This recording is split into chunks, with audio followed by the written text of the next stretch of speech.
हमारे YouTube channel में आप सभी का स्वागत है। जो भी हमको वीडियो में देख रहे हो सभी को हमारी तरफ से राम राम। पिछले वीडियो में हमने 320 5 दोहे पढ़े थे, यानी हमारे 320 दोहे पूरे हो गए थे चौपाइयों के साथ में, और जो इसके आगे के दोहे हैं वो हम इस वीडियो में पढ़ेंगे। तो चलिए हमारे साथ जुड़े रहिए और हमारा वीडियो देखते रहिए। हम दोहे शुरू करेंगे। रामचंद्र मुख चंद्र छवि लोचन चार चकोर, करत पान सादर सकल प्रेम प्रमोद न थोर। अर्थात श्री रामचंद्र जी के मुख रूपी चंद्रमा की छवि को सभी के सुंदर नेत्र रूपी चकोर आदर पूर्वक पान कर रहे हैं। प्रेम और आनंद कम नहीं है, अर्थात बहुत है। समूह बिलो की वशिष्ठ बुलाए, सादर सतानंद सुनी आए, बेगी कुंवरी सब आनहु जाई, चले मुदित मुनि आए पाई। अर्थात समय देखकर वशिष्ठ जी ने सतानंद जी को आदर पूर्वक बुलाया। वे सुनकर आदर के साथ आए। वशिष्ठ जी ने कहा, अब जाकर राजकुमारी को शीघ्र ले आइए। मुनि की आज्ञा पाकर वे प्रसन्न होकर चले गए। रानी सुनी अपरोहित वाणी, प्रमुदित सकिन समेत सयानी, विप्र बधू कुल वृद्ध बोलाई, करी कुल रीत सुमंगल गाई। यानी बुद्धिमती रानी पुरोहित की वाणी सुनकर सखियों समेत बड़ी प्रसन्न हुई। ब्राह्मणियों की स्त्रियों और कुल की बूढ़ी स्त्रियों को बुलाकर उन्होंने कुल रीत करके सुंदर मंगल गीत गाए। नारी बेस जे सुरवर बामा, सकल सुभाए सुंदरी श्यामा, तिन देखी सुख पावई नारी, बिन पहचानी प्राण ते प्रारी। इसका मतलब है श्रेष्ठ देवांगना जो सुंदर मनुष्य स्त्रियों के वेश में है, सभी स्वभाव से ही सुंदरी और श्यामा यानी 16 वर्ष की अवस्था वाली हैं। उनको देखकर निवास की स्त्रियां सुख पाती हैं और बिना पहचान के ही वे सबको प्राणों से प्यारी भी हैं। बार बार सन्मानी रानी, उमा रमा सारद समझाने से सवार समाज बनाई, मुदित मंडपई चलई लवाई। अर्थात उन्हें पार्वती लक्ष्मी और सरस्वती के समान जानकर रानी बार बार उन्हें सम्मान करती है। रनिवास की स्त्रियां और सखियां सीता जी का श्रृंगार करके मंडली बनाकर प्रसन्न होकर उन्हें मंडप में लिवा चली ल्याई सी तही दे सखी सादर, सजी सुमंगल भामिनी, नव सप्त साजे सुंदरी समंत मत कुंजर गामिनी। कल गान सुन मुनि ध्यान त्यागई, काम को किल्ला जही मंजीर, नुपुर कलीत कंकन ताल, गति बार भर बाजही। इसका मतलब है सुंदर मंगल का साज सज कर रनिवास की स्त्रियां और सखियां आदर सही सीता जी को लिवा चली। सभी सुंदरियां 16 श्रृंगार किए हुए मतवाले हाथियों की चाल से चलने वाली। उनके मनोहर गान को सुनकर मुनि ध्यान छोड़ देते और कामदेव की कोयले भी लजा जाती हैं। पैजेब पैंजनी और सुंदर कंकड़ ताल की गति पर बड़े सुंदर बज रहे हैं। सोहति बनिता वृंद महु, सजय सुबन सिय, छवि ललना गन मध्य जुनू, सुषमाति कमनीय। अर्थात सहज ही सुंदर सीता जी स्त्रियों के समूह में इस प्रकार शोभा पा रही है मानो छवि रूपी लल्लाओं के समूह के बीच साक्षात परम मनोहर शोभा रूपी स्त्री शोभित हो। सिय सुंदरता बरन न जाई, लगमत बहुत मनोहरताई, आवसदी के भरातिन सीता रूप रास सब भात पुनीता। अर्थात सीता जी की सुंदरता का वर्णन नहीं हो सकता, क्योंकि बुद्धि बहुत छोटी है और मनोहरता बहुत बड़ी है। रूप की राशि सब प्रकार से पवित्र सीता जी को बरातियों ने आते देखा। सभी मन ही मन किए प्रणामा, देख राम भय पूरा निकामा, हर्षे दशरथ सुतन समेता, कहीं न जाई और आनंद उजेता। सभी ने उन्हें मनी मन प्रणाम किया। श्री रामचंद्र जी को देखकर तो सभी पूर्ण काम कृत्य हो गए। राजा दशरथ जी पुत्रों सहित हर्षित हुए। उनके हृदय में जितना आनंद था वह कहा नहीं जा सकता था। सुर प्रणाम कर बरसई फूला, पुनि आशीष धुनि मंगल मूला, गान निशान को लाहलु भारी, प्रेम प्रमोद मगर नर नारी। यानी देवता प्रणाम करके फूल बरसा रहे हैं। मंगलों की मूल मुनियों के आशीर्वादों की ध्वनि हो रही है। गानों और नगाड़ों के शब्द से बड़ा शोर मच रहा है। सभी नर नारी प्रेम और आनंद में मगन है। ए विषय मंडपी आई, प्रमुद शांति पढ़ाई मुनिराई, तई अवसर कर विधि व्यवहारी, दू कुल गुरु सब कीन आचारू।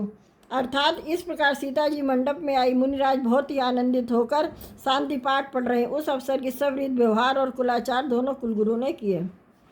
आचारु करि गुरु गौर गणपति, मुदित विप्र पूजा वहीं, सुर प्रगति पूजा ले ही दे आशीष, अति सुख पावहीं। मधुपर्क मंगल द्रव्य जो जही समय, मुनि मन महु चहे भरे, कनक को पर कलश सो सब लिहि परिचारक रहे। इसका मतलब है कुलाचार करके गुरु जी प्रसन्न होकर गौरी जी, गेड़ा गणेश जी और ब्राह्मणों की पूजा करा रहे हैं, अथवा ब्राह्मणों के द्वारा गौरी और गणेश जी की पूजा करवा रहे हैं। देवता प्रकट होकर पूजा ग्रहण करते हैं, आशीर्वाद देते हैं, तन सुख पा रहे हैं। मधुपर्क आदि जिस किसी की भी मांगलिक पदार्थ की मुनि जिस समय मन चाह मात्र करते सेवक गण उसी समय सोने की परातों में और कलश में भरकर उन पदार्थों को लिए तैयार रहते हैं। कुल रीत प्रीत समेत रवि कहीं देत सबु सादर किए, यही भात देव पूजाई सीतहि सुभग सिंहासन दिए। सिय राम अवलोकनि परस्पर प्रेम, काहू ना लख परे मन बुद्धि बर बानी, गोचर प्रगट कवि कैसे करे। अर्थात समय सूर्यदेव स्वयं सूर्यदेव प्रेम सहित अपने कुल की सब रीतियां बता देते हैं। वे सब आदर पूर्वक की जा रही सब प्रकार की देवताओं की पूजा करा के मुनियों ने सीता जी को सुंदर सिंहासन दिया। श्री सीता जी और रामचंद्र जी का आपस में एक दूसरे को देखना तथा उनका परस्पर का प्रेम किसी को लख नहीं पड़ रहा है। जो बात श्रेष्ठ मन बुद्धि और वाणी से भी परे हैं उसे कवि क्यों कर प्रकट करें। होम सनैतन धीर अनलु अति सुख आहुति ले, विप्रवेश धरि वेद सब कहीं विवाद विधि दे। यानी हवन के समय अग्निदेव धारण किए बड़े ही सुख से आहुति ग्रहण करते और सारे वेद ब्राह्मण का वेश धरकर विवाह की विधियां बता देते हैं। जनक पाठ में इसी जग जाने से मातु की मी जाई, बखाने सुजय सकृत सुख सुंदरताई, सब समेट विधि रची बनाई। अर्थात जनक जी की जग विख्यात पटरानी और सीता जी की माता का बखान तो ही कैसे हो सकता है। सुय स्वीकृत पुण्य सुख और सुंदरता सबको बटेर कर विधाता ने उन्हें सवार कर तैयार किया। समझाने मुनिवरन बुलाए, सुने सुहासिन सादर ले आई, जनक बाम दिस सोह सुनैना, हिमगिर संग बनी जनुमैना। अर्थात समय जानकर श्रेष्ठ मुनियों ने उनको बुलवाया। यह सुनते ही सुहागिन स्त्रियां उन्हें आदर पूर्वक ले आए। सुनैना जी यानी जनक जी की पटरानी जनक जी की बाई और ऐसा सो रही हैं मानो हिमाचल के साथ मैना जी शोभित हो रही हों। कनक कलश में निको पर रूपे, सुचि सुगंध मंगल जरपूरे, निजकर मुदित राय अरुरानी, धरे राम के आगे आनी। अर्थात पवित्र सुगंधित और मंगल जल से भरे सोने के कलश और मणियों की सुंदर पराते राजा और रानी ने आनंदित होकर अपने हाथों से लाकर श्री रामचंद्र जी के आगे रखी। पढ़ई वेद मुनि मंगल वाणी, गगन सुमन झरी अवसर जानी, भर बिलो के दंपति अनुरागे, पाए पुनीत पखारन लागे। अर्थात मुनि मंगलवाणी से वेद पढ़ रहे हैं, सो अवसर जानकर आकाश से फूलों की झड़ी लग गई हो। दूल्हे को देखकर राजा रानी मग्न हो गए और उनके पवित्र चरणों को पखारने लगे। लागे पखारन पाए पंकज, प्रेम तन पुलखावली, नव नगर गान निशान, जय धुनि उमग चहु दिशि चली। जय पद सरोज मरोज मनोज अरि उर सर सदैव विराजहि, जय सकृत सुमिरत विमलता मन सकल कलिमल भाजहि। इसका मतलब है रामचंद्र जी के चरण कमलों को पखाने लगे। प्रेम से उनके शरीर में पुलकावली छा रही है।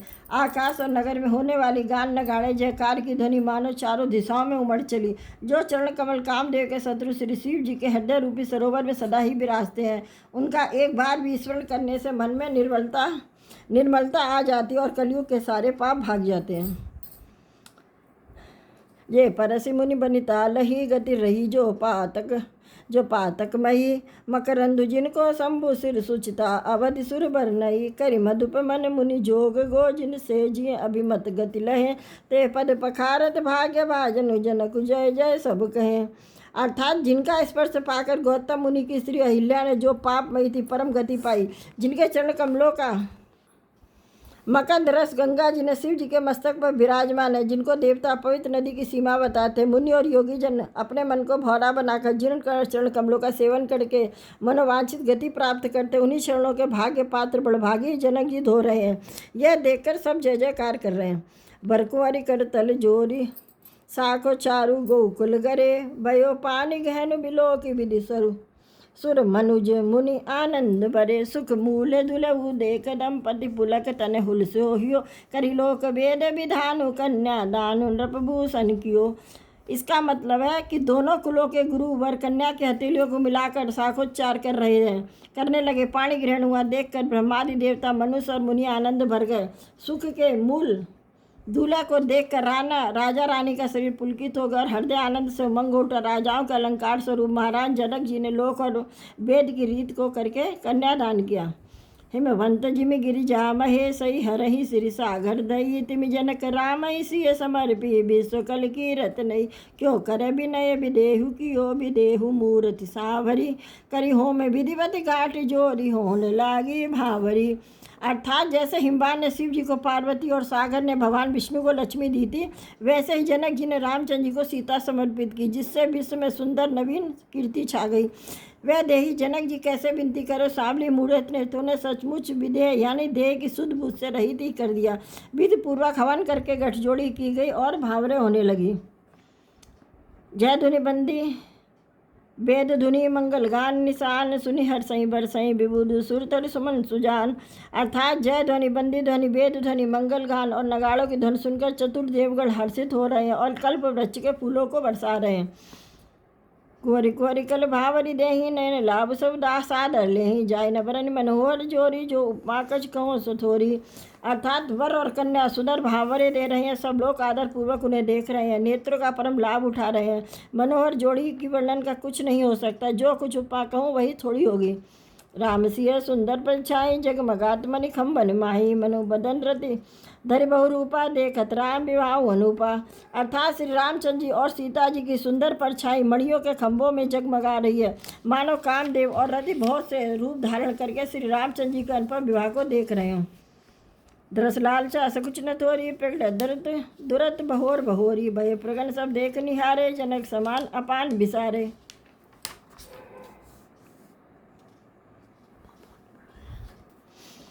अर्थात उन्हें कामदेव और रति को दर्शन की लालसा और संकोच दोनों ही कम नहीं है, अर्थात बहुत है, इसलिए मानो बार बार प्रकट होते और छिपते हैं। सब देखने वाले आनंद में मगन हो गए और जनक जी की भांति सभी अपनी सुध बुद्ध भूल गए। प्रमदित मुने भावरी फेरी, नेक सहित सब रीत निवेरी, राम सिया सिर सेंदुर देही, शोभा कहीं न जात विधि कहीं। अर्थात मुनियों ने आनंद पूर्वक भवरे फिराई और नेक सहित सब रीतियों को पूरा किया। श्री रामचंद्र जी ने सीता जी के सिर में सिंदूर दे रहे हैं, यह शोभा किसी प्रकार भी नहीं कही जाती है। अन्नपराग जलुज भरी नहीं के सिसई भूष, अहि लोभ अमी के, भौर विशिष्ट दीने अनुशासन, वर दुल्हन बैठे एक आसन। अर्थात मानव कमल को लाल पराग से अच्छी तरह भरकर अमृत के लोभ से साफ चंद्रमा को भूषित कर रहा है। यहाँ श्री रामचंद्र जी के हाथ को कमल की, सेंदूर की पराग की, श्री राम की श्याम भुजा को सांप की और सीता जी के मुख को चंद्रमा की उपमा दी गई है। फिर वशिष्ठ ने आज्ञा दी, तब दूल्हा और दुल्हन एक आसन पर बैठे बरासन, राम जानकी मुदित मन दर्शन भये, तनु पुलक पुनि पुनि देखी, अपने सुख करत रह सुर तरु पल नहे, बरि भुवन रहा उछाऊ, राम विवाहु बासव ही, कहा कई भांति बरन रिस सिरात रसना, एक यऊ मंगल कहा। इसका मतलब है कि श्री राम जी और जानकी श्रेष्ठ आसन पर बैठे। उन्हें देखकर दशरथ जी अपने मन में बहुत आनंदित हुए। अपने सुकृत रूपी कल्प वृक्ष में नए फल आए देखकर उनका शरीर बार बार पुलकित हो रहा है। 14 भुवनों में उत्साह बढ़ गया। सबने कहा कि श्री रामचंद्र जी का विवाह हो गया। जीव एक है और यह मंगल महान है। फिर भला यह वर्णन करके किस प्रकार समाप्त किया जा सकता है। तब जनक पाई वशिष्ठ आयस ब्याह साज सवारी के, मांडप श्रुत की रति उर्मिला कोई लई हकारी के, कुश केतु कन्या प्रथम जो गुणशील सुख शोभामयी, सब रीत प्रीत समेत करि सो ब्याही, नृप भरतहि दही। अर्थात तब वशिष्ठ जी की आज्ञा पाकर जनक जी ने विवाह का सामान सजाकर मांडवी जी, श्रुति कीर्ति जी और उर्मिला जी, इन तीनों राजकुमारियों को बुला लिया। कुछ ध्वज की बड़ा कन्या मांडवी जी को, जो गुणशील सुख और शोभा की रूप थी, राजा जनक ने प्रेम पूर्वक सब रीतियाँ करके भरत जी को ब्याह दिया। जानकी लघु भगिनी सकल सुंदर शिरोमणि, जानिके सो तनय दीन बियाही, लखनई सकल विधि सनि मानिके, यही राम श्रुति की रति सुलोचन, सुमुख सब गुण आगरी, सो दई रिपुसूदनई सि भूपति रूप सिलियो जागरी। यानी जानकी जी की छोटी बहन उर्मिला जी को सब सुंदरियों में शिरोमणि जानकर कन्या को सब प्रकार के सम्मान करके लक्ष्मण जी को ब्याह दिया, और जिनका नाम श्रुत कीर्ति है, जो सुंदर नेत्रों वाली, सुंदर मुख वाली, सब गुणों की खान है और रूप तथा शील में उजागर, उनको राजा जी ने शत्रुघ्न को ब्याह दिया। अनुरूप बर दुल्हनी परस्पर लखी सकुच ही, हर्षहि सब मुदित सुंदरता सराहि, सुमन सुरगन वर्षहि, सुंदरी सुंदर बरन सह, सब एक मंडप राजहि, जन जीव उर चार्य अवस्था, विभुन विभुन सहित विराजहि। अर्थात दूल्हा और दुल्हन परस्पर अपने अपने अनुरूप जोड़ी को देखकर सकुचते हुए हृदय में हर्षित हो रही है। सब लोग प्रसन्न होकर उनकी सुंदरता की सराहना करते हैं और देवगण फूल बरसा रहे हैं। सब सुंदरी दुल्हनें सुंदर दूल्हा के साथ एक ही मंडप में ऐसी शोभा पा रही रही हैं। मानव जीव के हृदय में चारों अवस्थाएं जागृत, स्वप्न, सुषुप्त और तुरीय अपने चारों स्वामियों विश्व, तेजस, प्राग ब्रह्मा सहित विराजमान हो। मुदित अवधपति सकल शुद्ध बदुन समेत निहार जन पाए महिपाल मणि कीन सहित फलचार। अर्थात सब पुत्रों को बहुओं सहित देखकर अवध नरेश दशरथ जी ऐसे आनंदित है मानो वे राजाओं के शिरोमणि क्रियाओं, यज्ञ क्रिया, श्रद्धा क्रिया, योग क्रिया और ज्ञान क्रिया सहित चारों फल अर्थात धर्म, काम और मोक्ष पा गए हों। जस रघुवीर ब्याह विधि करनी, सकल कुंवर ब्याह ये तही करनी, कहीं न जाए कछ दाइज बुरी, रहा कनक मणि मंडप पूरी। अर्थात श्री रामचंद्र जी के विवाह की जैसी विधि वर्णन की गई है उसी रीत सब राजकुमार ब्याहे गए और दहेज की अधिकता कुछ नहीं कही जाती है। सारे मंडप सोने और मणियों से भर गया। कम्बल बसन विचित्र पटोरे, भांति बावतमो मूल न थोरे, गजर तुरग दास अरुदासी, धेनु अलंकृत काम दुहासी।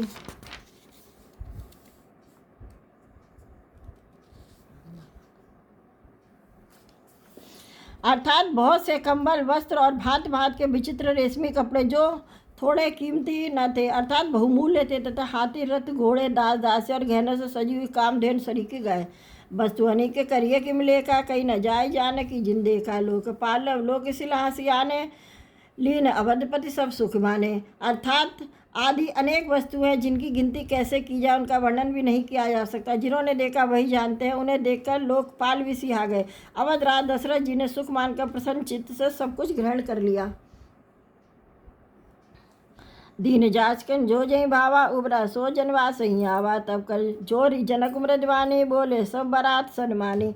अर्थात उन्होंने वह दहेज का सामान याचकों को जो जिसे अच्छा लगे दे दिया। जो बच रहा है वह जनवासे में चला गया। जब जनक जी ने हाथ जोड़कर सारी बारात का सम्मान करते हुए कोमल वाणी से बोले, सन्मानी सकल बरात आदर दान विनय बढ़ाई के, प्रभु मुदित महामुनि वृंद बंदे पूजी प्रेम लड़ाई के, सिरुनाई देव मनाई सब सन कहते कर संपुट किए, सुर साधु चाहत भाव सिंधु की तोस जल अंजलि दिए। इसका मतलब है आदर, दान, विनय और बड़ाई के द्वारा सारी बारात का सम्मान कर राजा जनक ने महान आनंद के साथ प्रेम पूर्वक लड़ाकर यानी लाड़ करके मुनियों के समूह के पूजा एवं वंदना की। सिर नवाकर देवताओं को मनाकर राजा हाथ जोड़े सबसे कहने लगे कि देवता और साधु तो भाव ही चाहते हैं, वे प्रेम से ही प्रसन्न हो जाते हैं। उन प्रेम पूर्ण का महान भावों को कोई कुछ देकर कैसे संतुष्ट कर सकता है? क्या एक अंजलि जल देने से कहीं समुद्र संतुष्ट हो सकता है? कर जोरी जनक बहोरी बंधु समेत कौशल राय, सो बोले मनोहर भयन सानी स्नेह सिल शोभाय, सो संबंध राजे रावरे हम बड़े अब सब विधि भये, ऐ राज साज समेत सेवक जानी वे बिनु लथ गए। अर्थात फिर जनक जी ने भाई सहित हाथ जोड़कर कौशलादि दशरथ जी से स्नेहशील और सुंदर प्रेम से सान कर मनोहर वचन बोले, हे राजन, आपके साथ संबंध हो जाने से हम सब प्रकार से बड़े हो गए हैं। इस राजपाट सहित हम दोनों आप बिना दाम के लिए हुए सेवक ही समझिएगा। दारिका परिचारिका करी पाली भी करुणा नहीं, अपराध क्षमी वो बोले पठाए बहुत ही ड्यूटो कहो पुनि बानुकूल, भूषण सकल सन्मान निधि समधि किए, कही जाति नहीं बिनती परस्पर प्रेम परिपूर्ण किए। अर्थात इन लड़कियों को टहलनी मानकर नई नई दया करके पालन कीजिएगा। मैंने बड़ी ढिठाई की है कि आपको यहाँ बुला भेजा, अपराध क्षमा कीजिएगा। फिर सूर्य कुल के भूषण दशरथ जी ने समधि जनक जी को पूर्ण सम्मान का निधि कर दिया। इतना सम्मान दिया कि सम्मान के भंडार ही हो गए। उनकी परस्पर की विनय नहीं की जाती है। दोनों के हृदय प्रेम से परिपूर्ण है। वृंदार का गण सुमन बरसी, राहु जनवासी चले दुदुम विजय धुनि वेद धुनि नव नगर कौतूहल भरे, तब सखी मंगल गान करत मुनि से आयु सिपाही के, दुल्हा दुल्हन सहित सुंदरी चली कुहाबर ले आई के। अर्थात देवतागण फूल बरसा रहे, राजा जनवासे को चले, नगाड़े की ध्वनि, जय ध्वनि और वेद की ध्वनि हो रही है। आकाश और नगल में खूब कौतूहल हो रहा, आनंद छा रहा। तब मुनीश्वर की आज्ञा पाकर सुंदरी सखिया मंगल गान करती हुई दुल्हन सहित दूल्हे को लिवाकर कोबर चली। इस वीडियो में हमने रामचरितमानस के 5 दोहे पढ़े हैं। इसका मतलब है इस वीडियो में हमने 325 दोहे पूरे पढ़ लिए हैं चौपाइयों के साथ में, और जो इसके आगे के दोहे हैं वो हम अब अगले वीडियो में पढ़ेंगे। तो तब तक के लिए आप हमारा वीडियो देखिए, समझिए, फिर हमको बताइए कि हमारी पढ़ी हुई रामचरितमानस के चौपाई दोहे आपको कैसे लग रहे हैं। उसके बाद हमारे चैनल को सब्सक्राइब कीजिए। तो चलिए अब मिलते हैं अगले वीडियो में। तब तक के लिए आप सभी को हमारी तरफ से जय श्री राम।